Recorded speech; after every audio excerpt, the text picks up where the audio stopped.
Oscar is always on right track. That is why Fast Track Taxi app உடனே download பண்ணுங்க.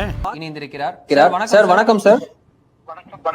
Sir இப்போ பார்க்கிறோம் அதிமுக பாஜக கூட்டணி உறுதியாகி இருக்கிறது. 2026 ஒன்றாக இணைந்து போட்டியிட போகிறோம் என திரு அமித்ஷா அவர்கள் அறிவித்திருக்கிறார். நீண்ட பரபரப்புக்கு மத்தியில் ட்விஸ்ட் அண்ட் டர்ன்ஸுக்கு மத்தியில் திரு அமித்ஷா அவர்களை சந்தித்தார் திரு எடப்பாடி பழனிசாமி அவர்கள். நேஷனல் டெமோக்ராட்டிக் அலையன்ஸ் தமிழ்நாடு அப்படின்ற பேனர் கடைசியா இறுதியா இடம்பெற இந்த கூட்டணி உறுதியாகி இருக்கிறது. தற்போது விருந்தில் வந்து நிற்கிறது. ஒர்க் ஆகுமா இந்த கூட்டணி?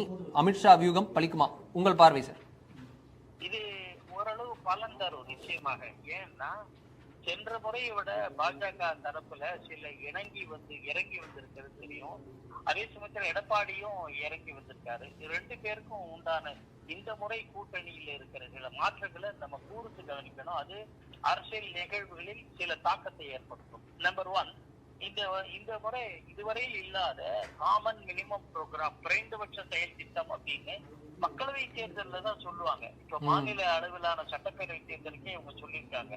அதாவது பாஜக தமிழ்நாடு சட்டப்பேரவை தேர்தலில் களத்துல தங்களுடைய அடிப்படை கொள்கைகளான சிலவற்றையெல்லாம் ஒதுக்கி வச்சுட்டு களத்துல ஒரே காமன் மினிமம் ப்ரோக்ராம் அடிப்படையில பொதுவான செயல் திட்டத்துல தேர்தல் களத்தை சந்திக்க போவது தெளிவாகிறது. ஒன்று. இரண்டாவது, இங்க மாநில கட்சிக்கு தான் முக்கியத்துவம் தரப்படுகிறது. அதிமுக தலைமையிலான, குறிப்பா அவர் எடப்பாடி பழனிசாமி பேரையே சொன்னார், எடப்பாடி பழனிசாமி தலைமையிலான கூட்டணி அப்படின்னு உறுதிப்படுத்தினாரு. இதெல்லாம் ஒரு பெரிய மாற்றம். அப்போ மாநில கட்சிக்கு சுதந்திரம் தருவதற்கான அறிகுறி இதுல நல்ல தெளிவா தெரியுது. Yes sir. இதை நம்ம பார்க்கும்போது திரு இபிஎஸ் அவர்கள் அந்த கூட்டணி விஷயத்துல அந்த கொடுத்த சிக்னல்ஸ் நம்ம பார்த்திருக்கோம். லாஸ்ட் 1 month and 1.5 months இது பத்தின விஷயம் இரு தரப்பிலும் புகைஞ்சுக்கிட்டே இருந்ததை பார்த்தோம். இரு தரப்பும் இணங்கி வந்தது. திடீர் திருப்பமாக அவர் போய் சென்று வந்தார். இந்த விஷயம் எப்படி சார் நடந்திருக்கும்? இந்த எலெக்ஷன் தோல்வி, இந்த 2024 எலெக்ஷன் முடிவுகளை வைத்து இந்த விஷயம் நடந்திருக்குன்னு நினைக்கிறீங்களா? இல்ல, தேர்தல் 2024 மக்களவை தேர்தலுக்கு எங்களோட, அதாவது கடந்த முறை பாஜகவோட கூட்டணி வச்சோம், அதனால் தோல்வியற்றோம், சிறுபான்மையினர் வாக்குகள் இழந்தோம் அப்படின்னு அதிமுக சொல்லிட்டே வந்தது. 24 மக்களவை தேர்தலில் தனித்து போட்டிட்டாங்க.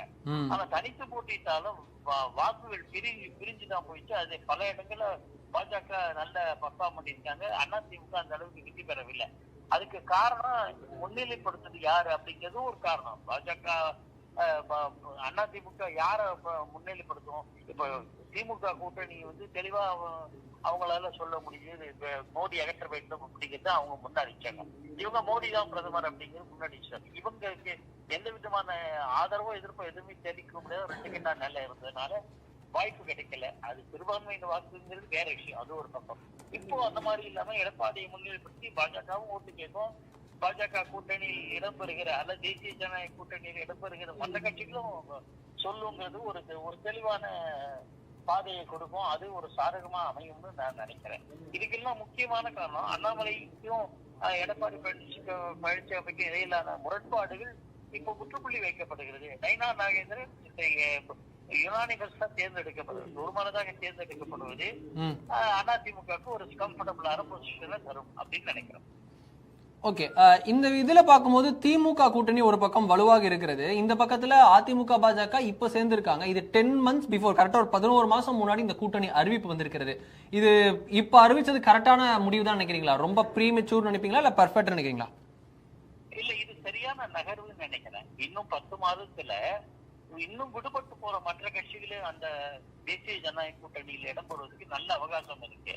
எல்லாருக்குமே அது நாம் தமிழர் கட்சியாக இருக்கட்டும், தமிழக வெற்றி கழகமாக இருக்கட்டும், பாஜகவா இருக்கட்டும், பாமகவா இருக்கட்டும், தேமுதிகவா இருக்கட்டும், மற்ற கட்சிகளா இருக்கட்டும், அதிமுகவா இருக்கட்டும், திமுக எதிர்ப்பு என்கிற ஒற்றை புள்ளியில இணைவதற்கு அவகாசம் சரியா இருக்கு. இப்ப அதிமுக பாஜக உறவு பயனிலைச்சாச்சு. மற்ற கட்சிகளை இழுக்கிறது, மற்ற கட்சிகளை அந்த கூட்டணியில இடம்பெற செய்வது அவங்களுக்கு மிகப்பெரிய கஷ்டமா இருக்காது.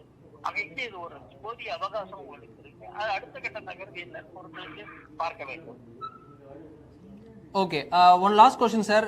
நான் இந்த விஷயத்துல இப்போ அடுத்ததாக இப்ப விருந்தில் பங்கேற்கிறார்கள். அடுத்தடுத்து போராட்டங்கள் போன்றவற்றிலும் ஒருங்கிணைந்து போராட வாய்ப்பு இருக்கா? அதிமுக பாஜக இணைந்து போராட்டம் அது போன்ற விஷயம் எதிர்பார்க்கலாமா? அந்த போராட்டத்துல இருவரும் மட்டுமில்ல வேறு சிலரும் களத்தில் இறங்கிறதுக்கு அது மாதிரியான ஒரு போராட்ட திட்டத்தையும் வகுப்பார்கள் என்று நான் கருதுகிறேன். இப்ப நீட் எதிர்த்து போராட்டம்னு வராது, திமுக அரசாங்கத்தை எதிர்த்து போராட்டம் என்று வரும். திமுக அரசு மீதான ஊழல் புகார் அதுக்கு எதிர்த்து போராட்டம்னு வரும், இல்ல டாஸ்மாக் ஊழல் புகார் அப்படின்னு அந்த மாதிரி பொதுவான திட்டங்களின் அடிப்படையில மற்ற கட்சிகளிலும் பாஜக அதிமுக கட்சிகளும் ஒரே குடைக்கு கீழே வந்து போராட்டம் நடத்துவார்கள். இது என்ன காரணம்னா, திமுக கூட்டணி வலுவாக 10-15 ஆண்டுகளாக இருக்கு, 2-3 பொது தேர்தல்களை சந்திச்சிருக்கு. அதை போல நாமும் ஒரு வலுவான கூட்டணி அமைக்க வேண்டும் என்ற ஒரு நிலைக்கு பாஜகவும் அதிமுகவும் வந்திருக்கிறது என்று புரிந்து கொள்ள வேண்டும். இதுல இன்னொரு விஷயம், பாமகவும் என்ன நிலைப்பாடு எடுக்கிறது, அநேகமா இந்த பக்கம் தான் வருவதற்கான வாய்ப்புகள் இருக்கு அப்படின்னு நம்ம பார்க்கணும். ஓகே, ரொம்ப நன்றி சார். இத்தனை நம்மோடு இணைந்து இந்த விஷயம் குறித்து சொன்னதுக்காக மிக்க நன்றி. நன்றி.